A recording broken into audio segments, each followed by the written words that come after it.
So, fibromyalgia and chronic fatigue syndrome share enough similarities that it can be really hard to distinguish between them. What's the difference? Let alone figuring out if you have both, like some people. Like some people. Like some people. So, let's look at the differences between fibromyalgia and chronic fatigue syndrome.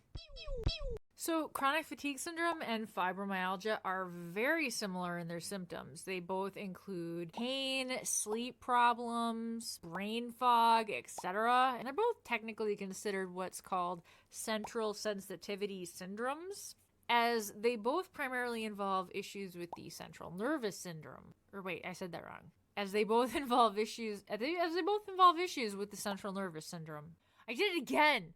As they both involve issues with the central nervous system. Yes, I did it. Oh, clap, clap, clap, clap, clap. Now, while neither chronic fatigue or fibromyalgia is really well understood by the scientific community, Yeah, way to use science in a burn. they are believed to be caused by a combination of factors instead of just one single cause, typically. So let's look into some common symptoms for chronic fatigue syndrome versus fibromyalgia. Natural causes. What in nature could cause that? Now, while for chronic fatigue syndrome, they really kind of have no clue what causes this, but links have been made to post-viral diseases, autoimmune issues, stress, genetics, etc.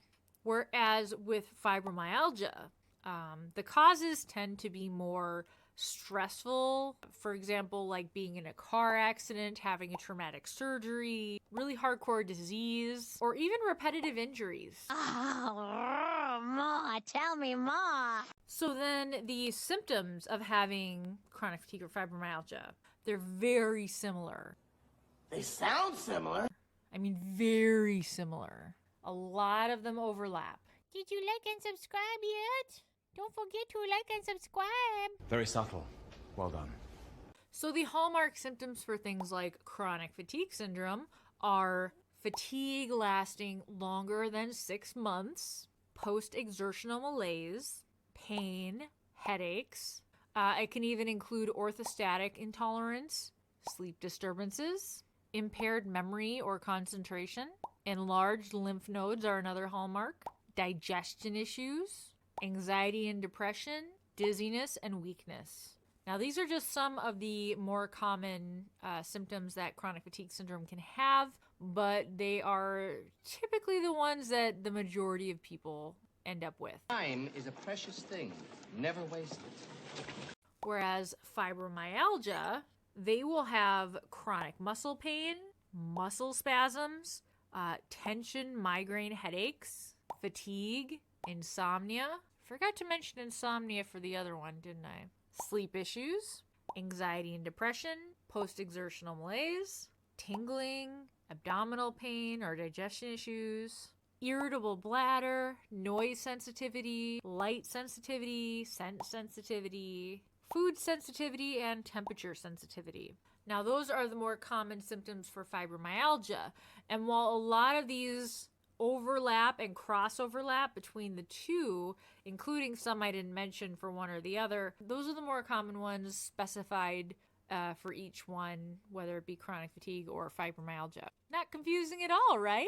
Okay, that was maybe too much. So for getting diagnosed for either one of these, for chronic fatigue syndrome, your symptoms have to be lasting longer than 6 months. The doctor will order multiple tests to rule out anything and everything else that it possibly could be. This usually includes sleep tests, Lyme, lupus, iron, etc., blood tests, and of course, the psych test to prove that it's not all in your head. Yay! No, I was being sarcastic. The diagnosing of fibromyalgia. For this one, your symptoms typically need to be lasting more than 3 months to get diagnosed. It will require a physical examination where you will explain all of your pains and symptoms. And then they do what's called a tender point check. Now, some places still do this and some do not. It was done for me for my Social Security health check, but technically it's no longer an official diagnosing thing for fibromyalgia. And then your doctor will also do multiple tests for everything else to rule out as much as possible. Oh, it's bringing back a lot of bad memories. Tell me more. So treatment for chronic fatigue syndrome and fibromyalgia are pretty much the same thing, because at this time, there is no known cure for any of it.